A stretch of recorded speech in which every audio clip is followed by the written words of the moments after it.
डबवाली की अनाज मंडी में गेहूं उठान को लेकर आ रही दिक्कतों व अन्य समस्याओं को लेकर इनेलो की महिला महासचिव सुनैना चौटाला ने इनेलो कार्यकर्ताओं व पदाधिकारियों के साथ अनाज मंडी का दौरा किया।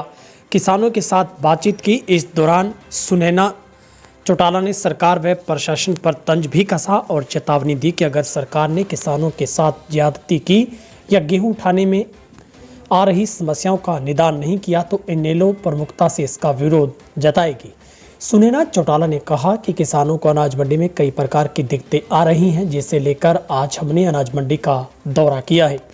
किसानों की समस्याओं को प्रमुखता से जाना है। सरकार को चेतावनी देते हैं कि अगर सरकार ने गेहूं उठान व अन्य समस्याओं का प्रमुखता से निदान नहीं किया तो इनेलो शांत नहीं बैठेगी।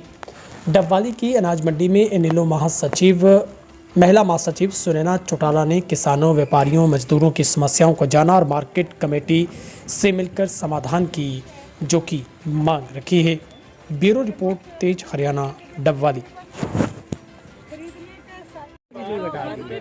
बढ़नी चाहिए जी।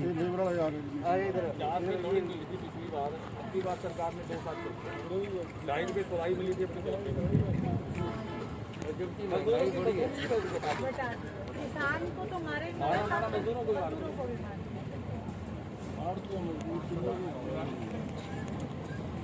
इंडियन नेशनल लोकदल तो पूरा इसका विरोध करेगी। आप लोग हमारा साथ हो और हम आपकी आवाज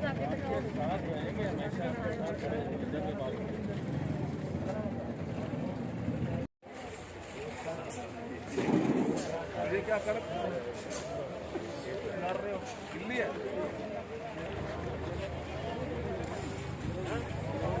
आप क्यों कर रहे हैं?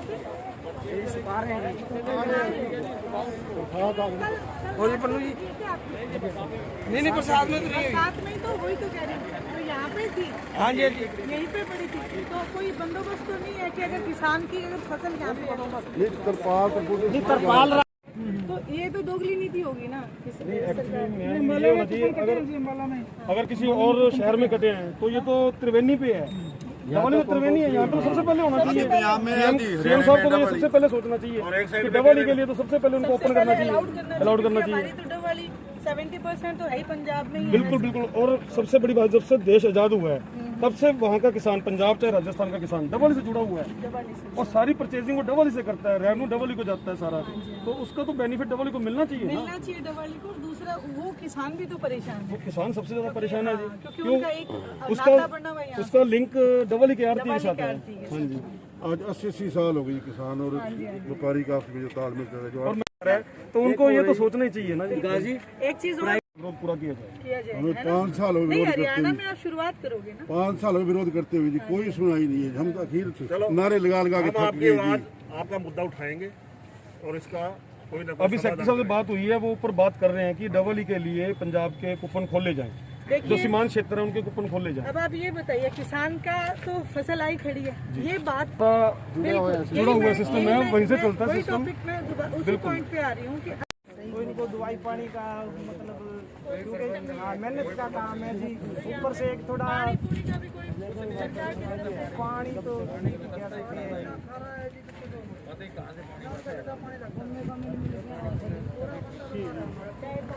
हमारे साइड में तो कैंपर लगवा रखी है, लेकिन ये ठीक नहीं है।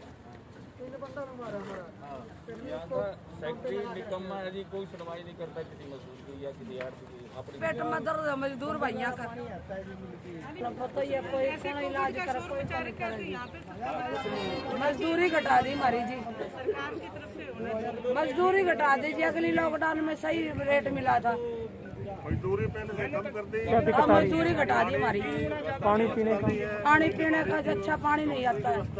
हाँ, दवाई वगैरह दवाई कुछ नहीं देते, कोई कुछ भी नहीं देते, नहीं मास्क देते, कुछ भी नहीं देने आते, गौर नहीं करते।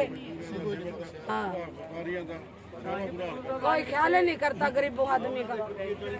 देखिए, मैं ये कहूँगी, ये जो सरकार की जो दोगली नीति है, ये उसका नतीजा है। एक तरफ वो कहते हैं कि कोई किसान अपनी कहीं पे भी फसल बेच सकता है, दूसरा पंजाब के बॉर्डर पे आज किसान इस चीज़ के इंतज़ार में है कि हमें कब सरकार मंजूरी दे और कब हम अपनी मंडी में आके बेचें। जो आज़ादी के बाद से जिनका कॉन्टेक्ट सिर्फ डबवाली मंडी के साथ है और वो इसमें दवाली मंडी का कितना बड़ा नुकसान है ये सरकार को सोचना चाहिए। दूसरी बात, यहाँ के मजदूरों के कितना नुकसान है ये भी सोचना चाहिए। और वहीं अगर बात करें कि भाई ये एक साइड कहते कि पुलिस बल से किसानों को वहाँ पे रोका गया है, तो पुलिस बल का इस्तेमाल करना हमारी डेमोक्रेसी के ऊपर भी बहुत बड़ा खतरा है। तो इन सब चीज़ों के लिए आज हमें ये आदेश हुए थे पार्टी के, इंडियन नेशनल लोकदल के, कि आप लोग जाएं हर मंडी में। आज हमारे जितने भी कार्यकर्ता हैं वो गए हैं और जहाँ की जो समस्या है हम उसको उठाने का पुरजोर ये विरोध करते हैं इस चीज़ का कि हमारे जो पंजाब के किसान भाई हैं उनको यहाँ पे मंजूरी दी जाए। और क्या कुछ पाया मैडम आज आपने निरीक्षण किया है? देखिए, यहाँ पे एक मेन जो समस्याएं हैं, सबसे बड़ी समस्या तो आज जो किसान पंजाब का वहाँ रोक दिया गया वो है। आज एक व्यापारी को और किसान को आपस में लड़ाने की ये बहुत बड़ी जाता है। वहाँ पे सीवरेज जो सिस्टम है वो यहाँ पे बिल्कुल नील है, नहीं है। नीचे से जो गेहूँ गीली होगी है वो बिल्कुल खराब हो जाती है, वो किसान को वापस दे दी जाती है कि भाई आप अपने घर ले जाओ। तो अब इसमें नुकसान किसका है? किसान का नुकसान है। वहीं अगर आप खाद बीज की बात करें तो जैसे खाद के कट्टे के ऊपर भी उन्होंने एकदम से रेट रेज कर दिए, 1200 का कट्टा 1900 में मिलने लग गया। तो आप ये देखें किसान कहाँ इस चीज़ को टॉलरेट करेगा।